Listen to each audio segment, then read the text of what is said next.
शाम होते ही मेरे रेहान घर आ गए और मैं फौरन मेरे रेहान के लिए गेट खोलने चली गई। गेट खोलते ही मैं मेरे रेहान को गले लगाने के लिए आगे बढ़ी, लेकिन मेरे रेहान गुस्से में बैग थमाकर आगे चले गए। फिर मेरे रेहान रिवर्स में आए ये कहने के लिए। मेरे रेहान का गुस्सा देखकर मैं थोड़ी सी अपसेट हुई, लेकिन मेरे रेहान के लिए मैंने मजेदार चाय बनाई। मेरे रेहान का दिल जीतने के लिए मैंने अपनी सुरीली आवाज में आवाज लगाई, चाय इज रेडी। हाँ ले आओ। और ये कहकर मैं मेरे रेहान के पास जाके बैठ गई, लेकिन मेरे रेहान वहाँ से भी गुस्से में उठ के चले गए।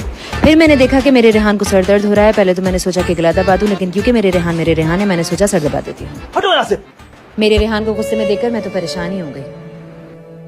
फिर मैंने अपनी दोस्त से पूछा कि मैं क्या करूं, तो उसने कहा कि BNB की vitamin C bright up night care kit ले आओ, तुम्हारी तकदीर ही बदल जाएगी। तो मैं फौरन से पहले BNB की vitamin C bright up night care kit ले आई। विटामिन सी फेस वॉश जो आपके पोर्स को क्लीन करे और आपको दे instant glowy skin. Vitamin C serum जिसका हर ड्रॉप आपकी स्किन के कोलेजन को बूस्ट करे और यूथफुल और ग्लोई स्किन दे। नाइट क्रीम जो कि है आपका जबरदस्त ग्लो बूस्टर और एक वीक में करता है आपकी पिगमेंटेशन की छुट्टी। और ये सब इस्तेमाल करने के बाद मैं एक हुस्न परी बनकर मेरे रेहान के सामने आके खड़ी हो गई। कुलसुम मेरी चाय किधर है? तुम हुस्न परी तुम कहाँ थी? मेरे रेहान मुझे देखते ही एकदम लट्टू हो गए और एक भीगी बिल्ली की तरह मेरे पीछे पीछे आना शुरू हो गए। मेरे रेहान मुझे ऐसे ताड़ने लगे कि मैं शर्मा ही गई। फिर मैं घर का कोई भी काम करूं तो मेरे रेहान अपनी पतीसी लेकर वहां भी आ जाए और घर का काम खत्म करने में मेरी मदद करें, और मैं इंतहा से ज्यादा शर्मा।